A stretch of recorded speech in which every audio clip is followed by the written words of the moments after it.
Cue fake podcast music. Hello and welcome to Michigan and Other Mayhem, the show about Michigan, murder, mysteries, and other random mayhem from around the world. Your hosts are Allie and Jen. And you know what I want to say? If you played a drinking game for every time I said somebody would vomit, and that's not including the ums you take out. So today I have Dorothy Tyberski's Disappearance. What do you have? I have the Michigan Triangle, which I will repeatedly refer to as the Michigan Bermuda Triangle, because for some reason I cannot leave Bermuda out of it. Yeah. But it's just the Michigan Lake Triangle. Okay, why don't you tell us about it? All right, I don't want to get you too pumped, but Lake Michigan is on the west side of the state. It's about 400 miles long. Like any giant, fucking lake, it has things like sunken ships, downed planes, ghost ships, fireballs in the sky. And the Michigan Triangle in particular is located from Ludington to Benton Harbor, Michigan, and then across to Wisconsin, across the lake to Wisconsin to form the triangle. In 1981, a wooden three-masted schooner named the Thomas Hume disappeared from Chicago to Muskegon. It was actually a pretty big boat. It was 132 feet long and it was 26 feet wide. And if you in any way look up Michigan Triangle, this is the first thing they're going to mention. The story's not that eerie, but here we go. I don't want to ruin everything, but I'm going to ruin everything. They were hauling lumber to Chicago from Grand Rapids. They were with another ship called the Roos Simmons, and the Roos Simmons turned back to Chicago when they hit a squall, but the Thomas Hume kept going north. You read a lot of articles that say the Thomas Hume was lost forever, but there's one where I found it shows that they did find it, so I don't know if it's lost forever. Also, I don't think it's that great of a mystery that a boat was sunken during a storm. Yeah, like they went into it. Yeah, so I'm not... It's like a 50-50 chance at that point. Yeah, so I don't understand that's why like a mysterious sinking on the lake, considering that it's not that mysterious that you would sink during a storm. Mm-hmm. Okay, but if you... And not very smart. And not smart. You turned around, went home. Yeah, the dudes that turned around lived. If there's a moral to the story, it's like, don't try to be a boss, just turn around. I did read, and there's only one account, so let me just say this might in no way be true. There was one account where in the summer after the wreck, a bottle had washed ashore with a faded note that said they were on the Thomas Hume and the ship would not hold out much longer. It didn't say, who wrote the note, but I was just wondering, where's the note now? Where's the note now? Who wrote it? Whatever happened to it? Why only one time, one mention? Of course, there's another sinking ship that's involved in a lake with a known triangle. All right, in 1921, the Roosevelt was found overturned. There were 9 to 11 people that had disappeared off of it. They were all members of the Benton Harbor House of David, which is a religious commune/cult in Benton Harbor, Michigan, which is the last point of the Michigan Triangle. It was bringing lumber from High Island, which the cult owned, to Benton Harbor when it capsized in a gale. So we have another boat capsizing during a storm. Yeah, I'm thinking that's what's going on. So far, the Michigan Triangle, not too spooky. So it's boats capsizing during storms. Although the one thing I would say is odd, there were reports that said it looked like it had been damaged in a collision, but no other wrecks were found and no other accidents were reported and no other boats, came up missing at that time. But the Coast Guard said they believed it had sprung a leak and rolled over. But people who said that the damage was too extensive for something like that. The ship itself had Maybe they just had a shitty boat. Yeah. Well, check this out, because it had already been wrecked before. Yeah, there you have it. Yeah, in the 1800s. But after this, they beached it and salvaged it for lumber. Which even then, you build a house with a ship that's wrecked twice, that fucker would probably fall down or burn up. Something awful. Yeah. Right? Okay, so here's one that could be sort of more mysterious if you don't believe that your fellow sailors are murderers. April 28th, 1937, Captain George R. Donner disappeared from a locked cabin after he was guiding his ship through the icy waters of the Straits of Mackinac. He went to rest for 3 hours, and when a crew member went to alert him that they were nearing a port, He didn't answer the door. They broke in and the room was empty, and he looked around inside and they said they find no clues. But I was like, I don't know, how hard did you look? Like, Yeah, and who did you talk to? and what kind of clue were you looking for? Because somebody murdered him and then locked his door and shut it. Exactly. And I'm sure Sherlock Holmes or someone else would have a way of jimmying the lock, open and closed from the outside. Maybe he was a jerk and the whole entire crew just banned against him.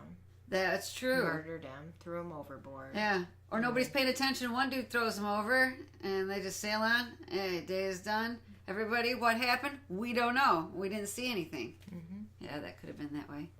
Not scary, but more tragic. And part of the triangle was in 1950, Northwest Flight 2501 disappeared after crashing into Lake Michigan. There were 58 people on board. At the time, it was the deadliest commercial airliner accident in American history. So that wasn't a good record for us to have. No, No. not at all.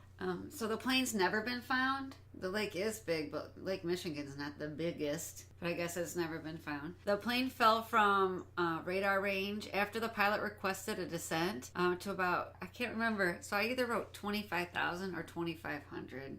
And since I don't understand airplanes, I can't confidently say which one. So just know that he came low after a severe electrical storm, and they had high velocity winds. 2 hours after the plane's last communication, 2 police officers in Wisconsin reported seeing a strange red light hover over the lake and then disappear after 10 minutes. So some say the plane may have been lost to a UFO. Okay. I can see that. Others say that the lights were from the plane before it was fully submerged. So planes have red lights. It has a red light on it. That makes sense. Yeah, it's on top of the water. You can see the light. After 10 minutes, it gets so deep in the water, you can't see anymore. And now you can't find anyone because they're at the bottom. Light disappears. Mm-hmm. Bingo. There's video from the Travel Channel about this flight and the triangle, which we should probably put in the show notes. Yeah, we can link it. Yeah, I'll need to find that real quick. Here are the causes why. I'm going to say hypothesis because nobody's really sure. Okay, ready. An ancient rock formation on the floor of the lake found in 2007. It's a 40-foot ring similar to the arrangement of Stonehenge, and one stone on the outside seems to have carvings that resemble a mastodon. Now, I just want to say I did see what they showed to be like an aerial map of this. It looked like 3 piles of stones to me. That's great. But I don't have an architect's eye, or I'm not an archaeologist, and I don't know. Yeah. Just It's a pile of rocks. I'm just gonna throw that out there. It looked like a pile of rocks to the untrained eye. Okay. Yes. So it could be UFOs. There are personal accounts of UFOs on Lake Michigan. Bright lights being seen in the sky. I did watch some Lake Michigan videos, and it did look creepy as shit to me, which we could also put in the show notes. But I thought it looked real and crazy. They look like a row of lights, and they seem to be stationary for a long time, and then they start to move in like formation. And they happen every night? No, I think this was like a one-time gig. A one-time gig. There could be a time-bending portal. People have reported time speeding up or slowing down when you're in the triangle, or a feeling of unease. Like you feel like you've been traveling for 6 hours and you pop out and it's been 10 minutes. Or you feel like you've been traveling, for 6 days and you pop out at the same time, miles up the lake or something. Oh, I just want to point out. Yeah. You have Wisconsin. Yeah. Breweries. Yeah. Beer drinkers. Breweries, right. Then up Benton Harbor, Traverse City. Yeah. All that. Yeah. Wineries. Wineries. Drunk winos. So. Traveling. Time could be slowing down for them. Yeah. I'm just Enough saying. beer or wines, you can bend time. Yeah. Yeah, that'd be like some type of alcoholic wine time bending. Sometimes I say that when I go back to my bottle of wine and there's nothing left. Oh. Like what happened? Exactly. Like you lost time there. Yeah. Do you go to Lake Michigan? No. No. I've been there once. Oh, really? Yeah, to the sand dunes. Which ones? Sleeping Bear Dunes. You might be in the triangle. Holy moly. I don't know. I don't know enough about Michigan, I'm ashamed to say. Actually, I have no sense of direction. You could put me in a room with one door and I can't find my way out. Like, seriously, I have no sense of direction. It's not that I don't understand Michigan geography. It's that I don't understand geography. Also, this is my personal theory. This shit happens because of extreme weather and high winds.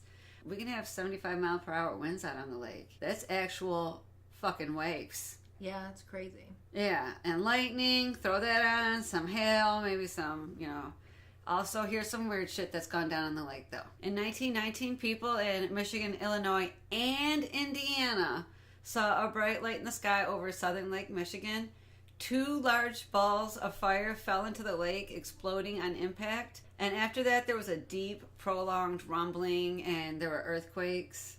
So I'm thinking alien landing or just meteor. Yeah. Yeah, but it'd be cooler if it was alien landing, right? Yeah, and that's the moment of impact, and that's when they start to, assimilate. And take over. Yeah.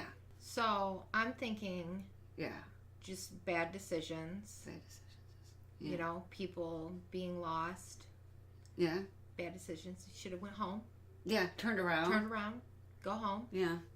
Be a sissy. It's okay. It's okay. And it's probably a meteor. It's probably a meteor. But it would be better if it was aliens, though.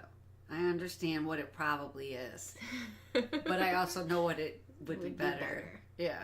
Or in 1883, a tug named Mary McLean was working just out of Chicago, which is off of Lake Michigan. And at about 6 p.m., the crew said large blocks of ice, as large as bricks, fell for about 30 minutes from a cloudless sky. The ice put dents in the deck, so real visible damage that people could see later. So I think that's more convincing. Yeah, that's convincing. And the crew also stored a 2-pound chunk, which they had in an ice box. So just know that creepy shit has happened on Lake Michigan. To go with yours, I found information on the Paulding lights. Okay. Which is in Bruce Crossing, west side of the Upper Peninsula. They're mysterious circular sphere-shaped lights in the woods. They appear to run along the electric lines and are seen to be red, white, and green. Okay. The lights appear only at night, and they're rumored to either be a ghost of a railroad brakeman who died stopping an oncoming train, or an Indian dancing on the power lines. Okay, so what are my options again? A brakeman. Okay. Or an Indian dancing. Okay. I'm going to vote not number 2. Yeah, probably not. Yeah. Michigan State students had went up there to investigate the lights, and they believe the lights are produced actually by headlights of cars on a nearby street reflecting off road signs. Oh, okay. So that's why. Well, okay.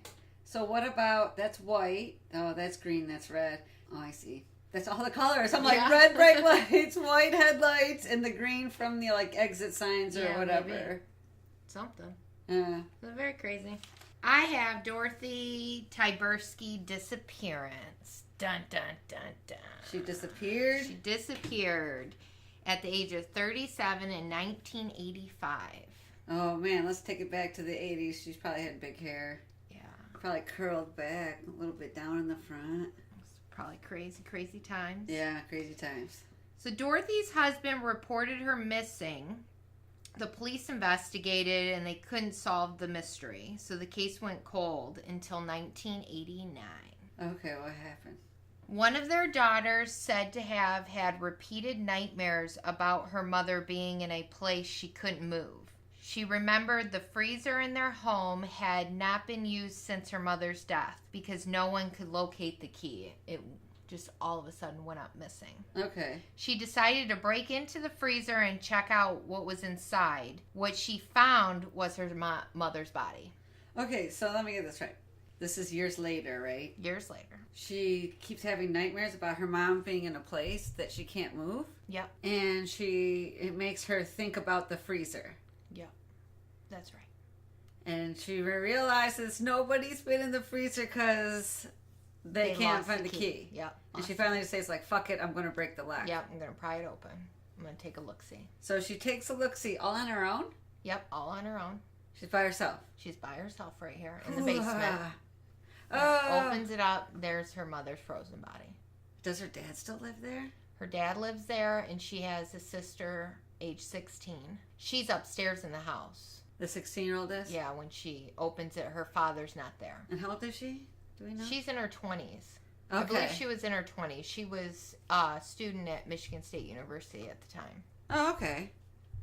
So the daughter who found the body got her 16-year-old sister, and they went to the police station to report what she had found. The police obtained a warrant and arrested Mr. Tyberski for the murder of his wife.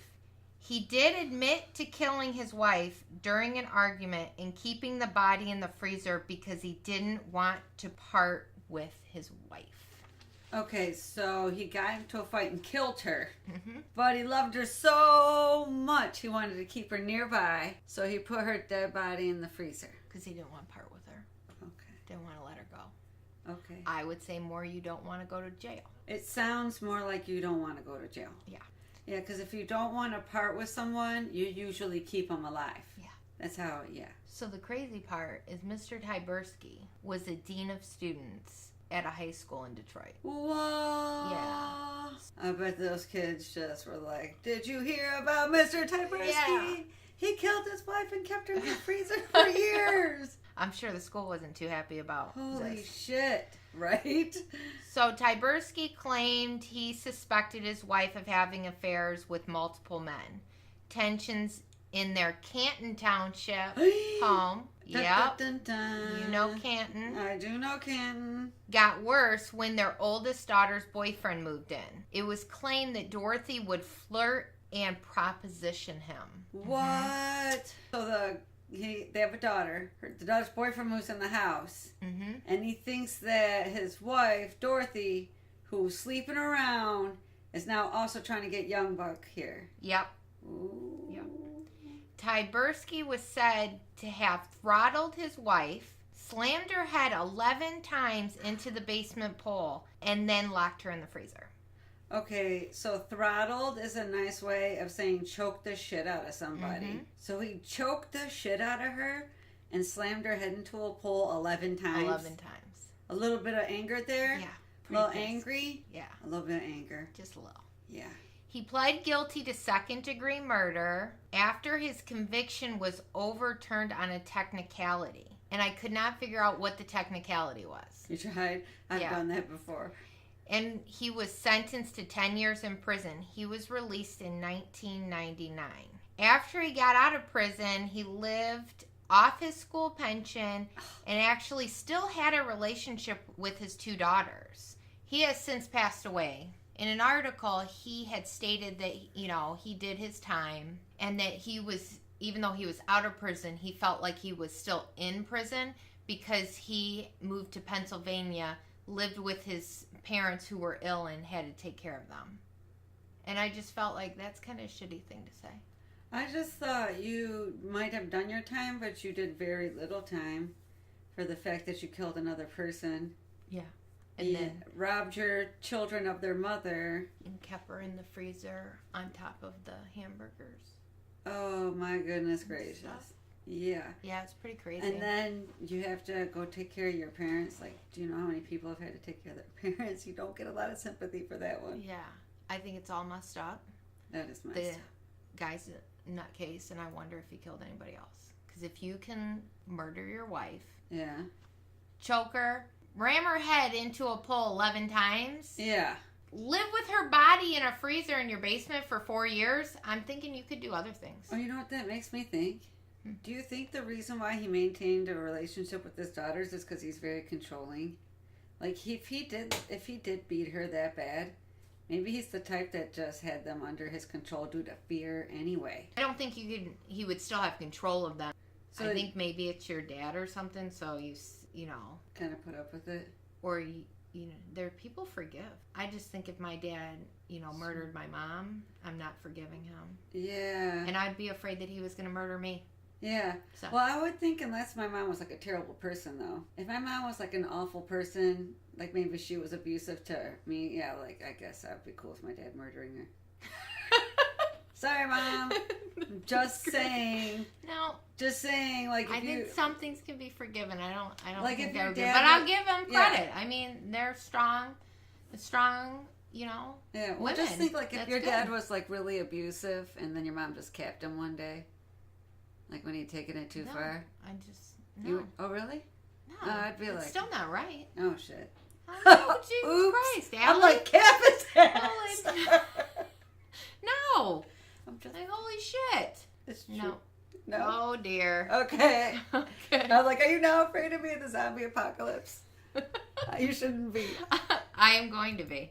Well, maybe just a little bit. No, just joking. All right, you've been listening to Michigan and Other Mayhem with Allie and Jen. Connect with us at michiganandothermayhem.com to join the conversation, access the show notes, find site links, correct us when necessary, and subscribe to our podcast on iTunes or Google Play. Bye-bye.